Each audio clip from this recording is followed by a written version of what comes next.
अब फोटो का काम जारी रहे, क्योंकि आदमी धन्यवाद रहुआ हमरा के ये लायक समझनी नेताजी। और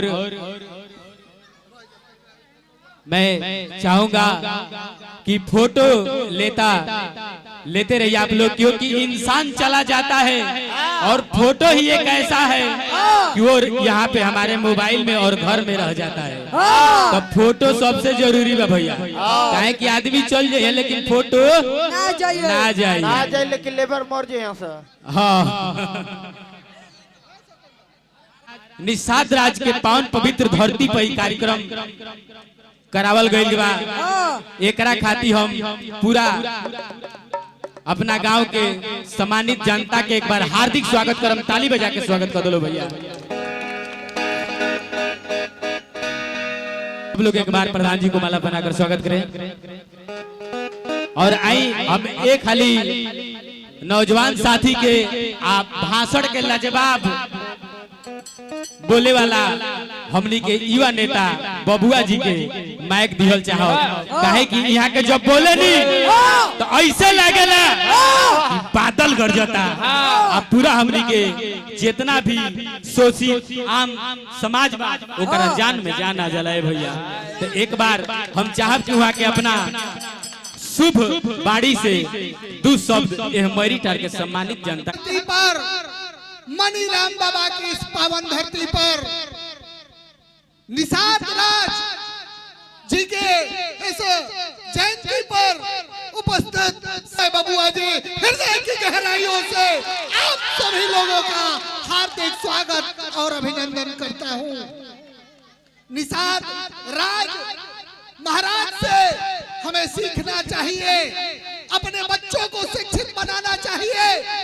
भगवान श्री रामचंद्र जी के बाल सखा निषाद राज जी ने जब श्री रामचंद्र जी का वनवास हुआ तो उन्हें नदी पार कराने का काम किया, भवसागर पार कराने का काम किया।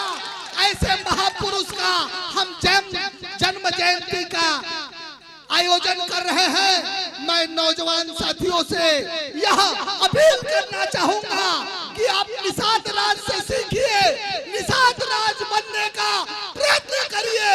अगर आप अपनी गरीबी को दूर करना चाहते हैं तो सही मायने में निषाद राज के आदर्शों पर चलने का काम करिए। मेरे परम मित्र इस विधानसभा के नेता आदरणीय पुनीत पाठक जी का भी मैं मरीटार की धरती पर हार्दिक स्वागत और अभिनंदन करता हूँ।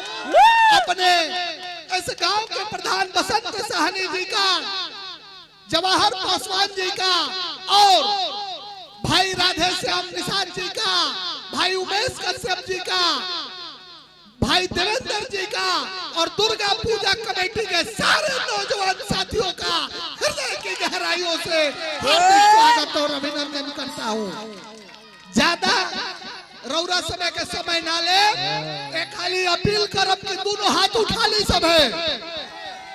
जयकारा तना टाइट होके के चाहिए।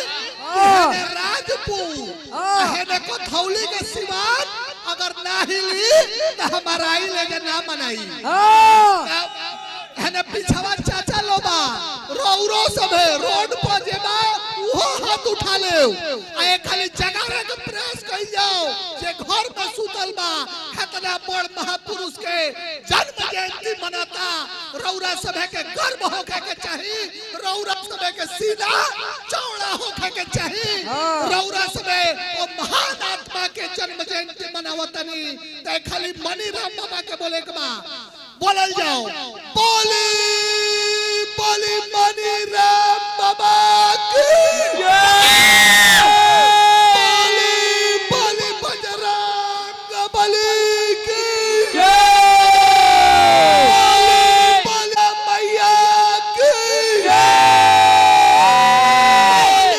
बोली निषाद राज महाराज की जय। बहुत बहुत धन्यवाद। हमारे परम मित्र भाई राम प्रताप जी से आग्रह बा कि एगो चैता रौरा सुना दी, ओकर बादे हम घरे जाई। राउर चैता सुनल बहुत दिन हो गई बा। हाँ यही के साथ